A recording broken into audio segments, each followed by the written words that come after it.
जय जय श्री राधे श्याम। आप सबको देवउठनी एकादशी की खूब सारी बधाई हो। अब यह इतना पवित्र दिवस है। देवताओं का चतुर्मास होता है, 4 मास होते हैं, उसमें वो शयन करते हैं। फिर उसके बाद ये जो अपनी देवउठनी एकादशी है या देव प्रबोधनी, हरि प्रबोधनी एकादशी भी कहते हैं, इस तिथि को देव का उत्थान है, उदय है, उनका उठना है एक प्रकार से। तो बड़ी विशेष तिथि है और इस पर देखा जाए तो विशेष रूप से हम देखते हैं समस्त वैष्णव जनों में यह रीति बड़ी प्रख्यात है कि तुलसी जी का शालिग्राम जी के संग विवाह हो रहा है। देव दीपावली का प्रारंभ भी हो जाता है, कार्तिक मास की पूर्णिमा तक देव दीपावली भी चलती है। तो कई वैष्णवों का यह प्रश्न रहता है कि तुलसी जी का विवाह शालिग्राम जी के संग हम कैसे करें, उसकी क्या विधि है। तो आपसे पहली बात जो है, आप अपने घर में मंडप सजाएं। जैसे विवाह के लिए मंडप सजता है तो उत्तम तो यही है कि बांस और पुष्प आदि का हो, परंतु अगर वो उपलब्ध ना हो पाए तो जो लोक रीति है वो है कि गन्ने को ही ले आते हैं, 4 गन्ने ले आते हैं और उसको ऊपर के छोर से जहाँ पत्ते होते हैं उसको कलेवा से बांध दिया जाता है और फिर नीचे से खींच दिया जाता है, तो 4 स्तंभ हो जाते हैं।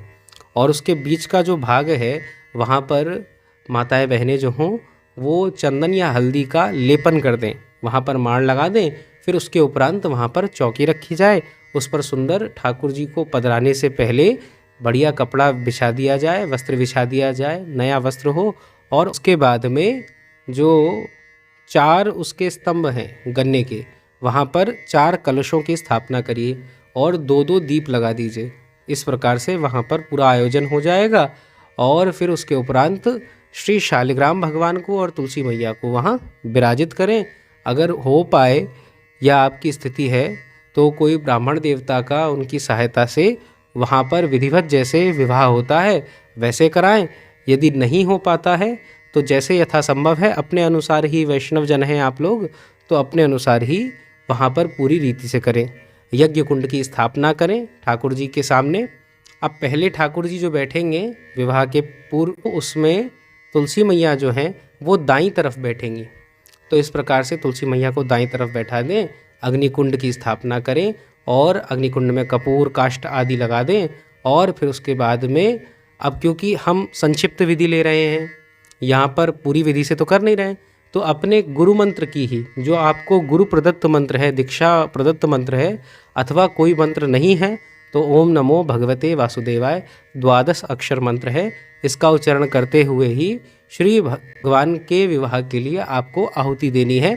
और इसके उपरांत जैसे आपकी 108 आहुति पूर्ण हो जाएं, फिर उसके उपरांत जो वैष्णव जन हैं वो क्या करें, एक अगर विवाहित दाम्पत्य है तो जो माता हैं वो तुलसी जी को ले लें और जो उनके पति देव हैं वो शालिग्राम जी को ले लें।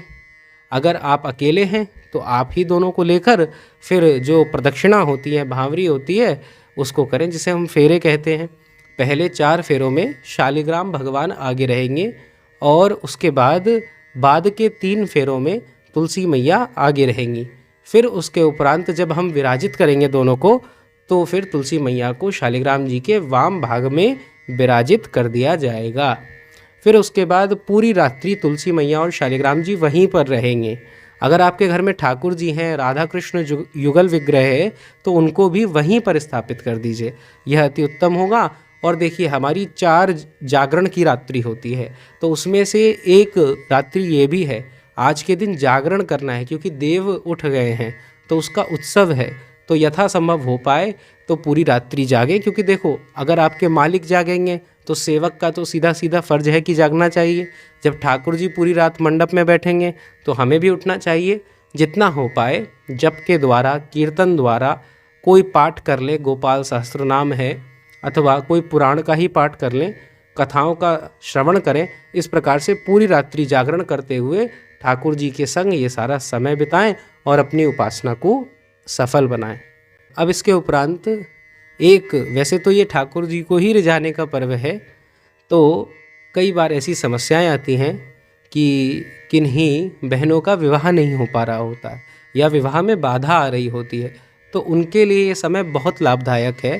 ऐसा संत जनों का, ऐसा महापुरुषों का कहना है कि इस समय यदि रात्रि को कात्यायनी माता के मंत्र का जाप करा जाए। कात्यायनी महामाय महायोगिन्यधीश्वरी नंद गोप सुतम देवी पतिम में कुरुते नमः। इस मंत्र का यदि आप जाप करें, पूरी रात्रि जाप करें, तो उसका यह लाभ होगा कि उनको सुयोग्य वर की प्राप्ति होगी और विवाह में जो भी बाधाएं आ रही हैं वो सब हट जाएंगी, ऐसा संतों का मत है। तो आप ये भी अवश्य कर सकते हैं।